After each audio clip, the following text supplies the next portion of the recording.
रात का समय था और घना कोहरा चारों ओर फैला हुआ था। गहरे अंधेरे में केवल एक पुरानी हवेली की परछाई नजर आ रही थी। इस हवेली में कोई नहीं रहता था, लेकिन गांव वालों का कहना था कि वहां कुछ अनजानी शक्तियां बसी थीं। रवीश, जो कि एक जिज्ञासु युवक था, ने इस हवेली की सच्चाई जानने की ठानी। उस रात जब चांद बादलों के पीछे छुप गया और हवाओं की सरसराहट और भी डरावनी हो गई, रवीश ने हवेली की ओर कदम बढ़ाए। दरवाजे पर पहुंचते ही उसने देखा कि दरवाजा धीरे धीरे खुल रहा था। उसका दिल तेजी से धड़कने लगा। उसने हिम्मत जुटाकर दरवाजा खोला और अंदर कदम रखा।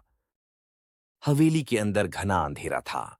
केवल उसकी टॉर्च की हल्की रोशनी थी। हर कदम पर लकड़ी की पट्टियों की चरमराहट उसके दिल की धड़कनों को और तेज कर रही थी। अचानक उसे एक सिसकियों की आवाज सुनाई दी। वह आवाज की दिशा में बढ़ा। उसके सामने एक पुरानी तस्वीर थी, जिसमें एक महिला और एक बच्चा थे। रवीश ने ध्यान से देखा तो पाया कि तस्वीर में महिला की आंखें उसकी ओर देख रही थीं। वह घबराया और पीछे हटने लगा।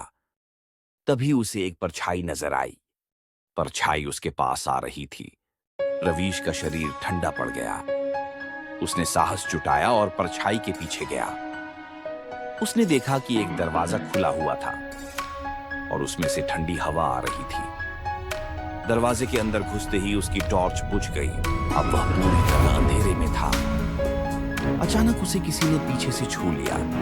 वह पलटा, लेकिन वहां कोई नहीं था। उसकी सांसें तेज हो गई। उसने महसूस किया कि उसके आसपास कुछ है।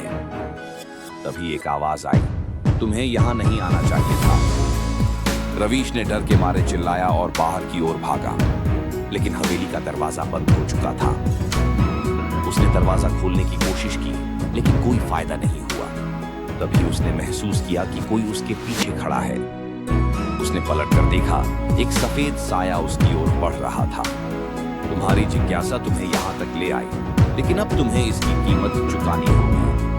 रवीश ने आखिरी बार दरवाजे को जोर से धक्का दिया और दरवाजा खुल गया। वह बाहर भागा और जब उसने पीछे मुड़कर देखा तो हवेली गायब हो चुकी थी। उसकी सांसें अभी भी तेज थीं, लेकिन उसने एक महत्वपूर्ण सीख ली। कभी भी उन जगहों पर नहीं जाना चाहिए जहां जाने से मना किया गया हो। उसने सीखा कि जिज्ञासा अच्छी चीज है, लेकिन अगर उसकी वजह से किसी की जान खतरे में पड़े तो वह जिज्ञासा नहीं, मूर्खता है। और कुछ रहस्य ऐसे होते हैं जिन्हें जानना जरूरी नहीं होता।